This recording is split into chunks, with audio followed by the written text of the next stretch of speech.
Hello everyone, this is Rare Model Reviews, and today we have the high grade 1 to 144 scale Char Zigok. Now, much like my last review, this is another kit that was one of the first ones I built. I still kind of go back and forth on which one was my first. It was either the Zoc or this guy. Actually, it could have even been that guy, but I'll get into that later. Regardless, this was, a first for me, or at least one of the first. So, this kit was actually very simple. I don't remember even taking me long to build it, even though I was a rookie. However, I made a lot of mistakes with this one. And again, it's definitely going to show. And it doesn't help that, again, this kit was very old. And this is also one of the earlier high grades bend I put out on their HGUC line. So you're going to see just by looking at the construction of it and whatnot that this thing was built kind of, well, not even really built, just designed poorly. There was like some questionable design choices they made with it, and let's just get into it. So, first of all, with colors here, it has that pink for the top of the body, the little midsection here, the kind of burgundy, magenta type color for the legs and the crotch area, and even arms. Whites for the claws, and yeah, ignore that. Boy. Some grays here and there. And for stickers, I didn't mention the Zocs, but that thing actually didn't have any stickers at all. But this one has a couple. You have one for the mono eye there, and another one for the cockpit chest there. One little thing I want to point out, and if you notice how banged up the stickers on the side, me not paying attention, I put the sticker in the cross chair, and you can even see it still has a little sticky residue. And I mean, the sticker hung on when I did put it to the crouch, because I believe this is where the cockpit is, if I'm not mistaken. The white part there. But yeah, so that was like, again, one of the first errors I made with this thing. Now, if you guys seen my review of the Zigok E, you'll notice it has that weird construction here where you can even see it there. The little ball here, and it has like kind of this little hard polycap type thingy in here. But these things don't connect very well. And this, again, this is why it harkens to this thing just not being built right. Sure, I didn't build this thing all that great, and I messed up and whatnot, this thing. What the heck was that?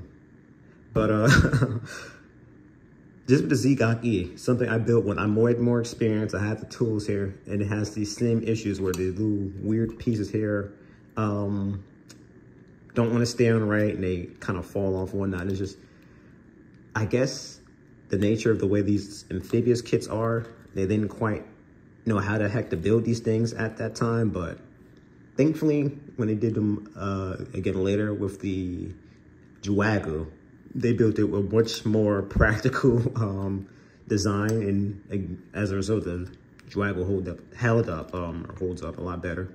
But I mean, again, overall, at least the color separation is great on this thing. Like, there's even like little missiles on the top here that are gray. I guess we just really go into articulation with this thing, really, because again, it doesn't have any accessories. I'm sure you could piece together. So the arm, go about 360 there to the side. I mean, you can't really go upwards with this thing, This is, if you want to kind of do something over the shoulder thing, you're gonna have to kind of do that and spin things around. But yeah, again, because it has this weird nature with these things, besides the fact that's gonna fall off and whatnot, because it's got so loose over time. Can't really move the arms too well. It does have this one joint here that moves it up a little bit. Claws, unlike the Zocs, are just kind of these three individual. I mean, unlike the Zigok E, you could at least do a stabbing motion with this thing. It's kind of this thing's signature pose, stabbing. Oh, I actually colored in a little gun there too. If you guys can make it the barrel, I kind of colored in black. It was just burgundy before. But have a little rocking motion. Decent ab crunch though. Yeah, swivel around a little bit. So there's that. The legs, it could do a split. This one, something broke off here, so I had to glue it in place. But yeah, I mean, the leg articulation is not the best. Again, just go on to the construction of this thing. Like, you'd think you'd be amazed on how unhampered it is, but yeah, it can do splits, but you can't really move the legs, or you're just getting 90-degree bends and whatnot, And again, this thing's just so loose over time too. Like, I'm surprised they managed to get it to stand up. But you have a little bit of toe movement there. At least these are decent, you know, so you can do something with those. And again, because these kind of move here, you kind of do some sort of squats with these things. But, I mean, again, this is not going to be the god of posability. I'll say that right now, you know. It's just a very simple kit, you know. I'm a big fan of Char and all his suits, so I really like the whole Invasion of Jabro art in amphibious mobile suit, so I had to kind of pick this guy up. And after some size comparisons, I'll show you guys exactly why I really had to get this thing. But I'm going to bring back out the Zoc again, because these guys kind of go hand in hand after all. You can see it's a little bit bigger. But when when I did a Zoc review, I didn't quite do it next to a standard size suit, so I want to say the GM Ken standard size, so I decided to bring that out. So as you can see, it's about the same size. And then bringing it next to the Zoc, kind of make up for that. You can see the Zoc is actually a bit bigger than a standard size mobile suit. I don't know why, it's just, I guess because these are more normally proportioned, that's when you can kind of see the difference a bit more. Yeah, standing in front of it, actually, I guess the Zigak is actually a little bigger. It's just, you know, you have to kind of pose it in the right way to really show off the size difference there, but I mean, that's really it. This is a tough one. I mean, sheesh. I guess with this one, I'd say if you're into high grades and you like Char Zigak, maybe even amphibious suits in general, you know, sure, why not pick it up? But otherwise, I probably couldn't recommend it because, again, the reliability of this thing comes into question. I mean, I'm sure even if I did build this thing, right, it still has some issues. And overall, it's just with the bad articulation. I mean, you could do most of the signature poses from the show and whatnot for the most part, you know. You can kind of have him on ducking and whatnot, you know. It's just I don't know, man. It just leaves something to be desired, I'll say that right now. But again, this is yet another quick simple review because it's a simple kit. So we're gonna go take a look at the box here, or I'm sorry, manual here. So as you can see from the caption there, this was actually a set, the Operation Capture of a Jabro set. So this came with, as you can see, the Gog, Char Zigak, and the At-Gog, which are all pictured here. And as a result, I was able to get all three of these things in a set here.